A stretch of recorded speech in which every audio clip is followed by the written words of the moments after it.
6 Things About Islam. In the words of Swiss journalist and author Dr. Roger de Pasquier, the West, whether Christian or de-Christianized, has never really known Islam. Ever since they watched it appear on the world stage, Christians never cease to insult and slander it in order to find justification for waging war on it.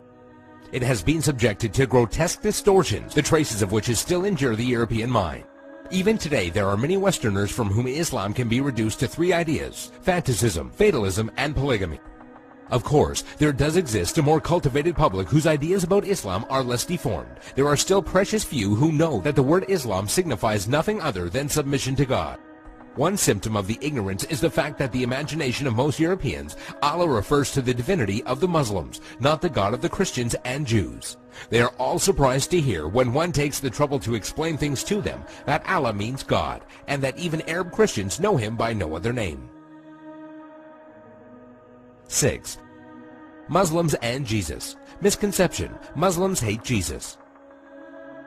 There are many similarities between the historical reference of Christianity and Islam. Many people are amazed to find out that according to Muslim belief, Jesus is one of the greatest messengers of God. One cannot be a Muslim without believing the virgin birth and the many miracles of Jesus Christ. Jesus is also mentioned in many verses of the Quran and is often used as an example of good virtue and character. However, the main difference between Christianity and Islam is that the Muslims do not believe that Jesus was God. 5. Islamic Jihad. Misconception: Jihad means to fight for the sake of God. The true Arabic meaning of the word jihad is struggle. However, in Islam, it is often used to describe the striving in the way of God. There are many forms of jihad, but most important ones are jihad al-nafs, jihad against oneself; jihad bil-lisan, jihad by being vocal; jihad bil-yad, jihad by using action; and jihad bis-sayf, jihad by using the sword. Each jihad is ranked differently, and it was reported that Muhammad returned from a battle and said, "We have returned from the lesser jihad, going into battle, to the greater jihad, the struggle of the soul." This means that a Muslim struggling against himself and his soul is more important than the jihad of going into war. Another misconception is that only when a person dies in war does that person become a martyr.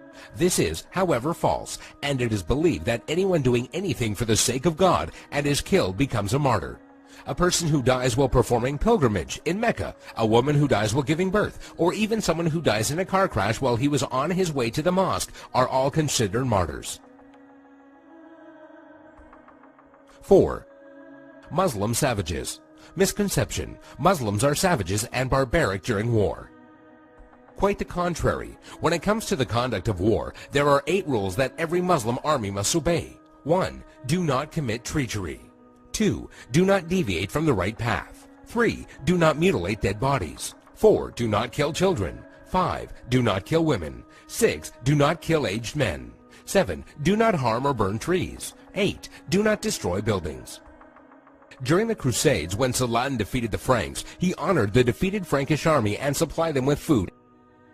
And during the Third Crusade, when Saladin's enemy King Richard fell sick, Saladin sent him a gift of fruits and horses. 3. Women's rights. Misconception: Women have no rights. The image of a woman wearing a veil from head to toe, a woman who gets unfair justice, or a woman who is not allowed to drive is an all too familiar notion when it comes to women treatment in Islam. And while there are Muslim countries in the world that do implement many harsh rulings against women, this should not be portrayed as Islamic law. Many of these countries have cultural differences that go against the teachings of Islam. It should be noted that during pre-Islam Arabia, women were used for fornication only and had no independence. The birth of a daughter in a family was considered humiliating, and the practice of female infanticide was uncontrolled. When Islam came back to being, verses in the Quran condemned the practice of female infanticide. Islam gave back many human rights to the women, and Muhammad was even reported saying that women are the twin halves of men. A Muslim woman is allowed to reject and accept any suitor for marriage and has the right to seek divorce. There is nothing in Islam that forbids a Muslim woman from exiting her house and is allowed to drive. Also, in regards to education, a woman is obligated to seek knowledge, and it is considered a sin if she refuses. 2. By the sword. Misconception: Islam was spread by the sword. Historian Delasio Leary states, history makes it clear, however, that the legend of fanatical Muslims sweeping through the world and forcing Islam at the point of the sword upon conquered races is one of the most fantastically absurd myths that historians have ever repeated.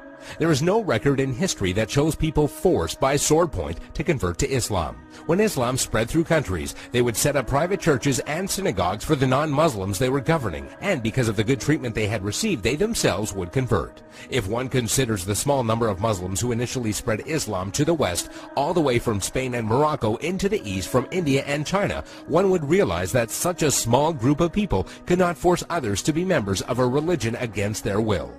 It is also interesting to note that when the Mongols invaded and conquered large portions of the Islamic Empire, instead of destroying the religion, they adopted it.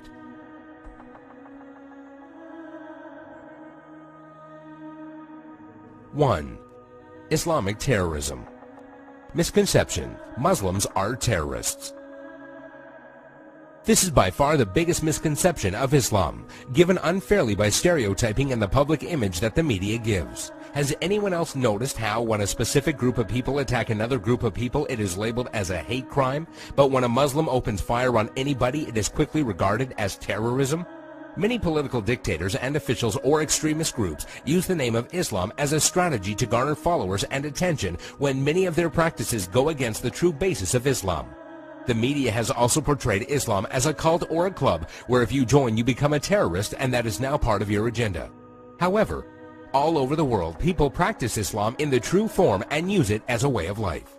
There are many verses in the Quran that go against the idea of terrorism. Some of these verses include, "Fight the way of Allah, those that fight you, but do not transgress limits, for God does not love transgressors." This basically means do not fight except in self-defense, and even in doing so, do not go beyond defense. Another verse states, "If they seek peace, then you seek peace," which means do not attack people for no reason or kill innocent people. There is nowhere in Islam, whether it be in the Quran or the teachings of Muhammad, that promotes the killing of innocent people.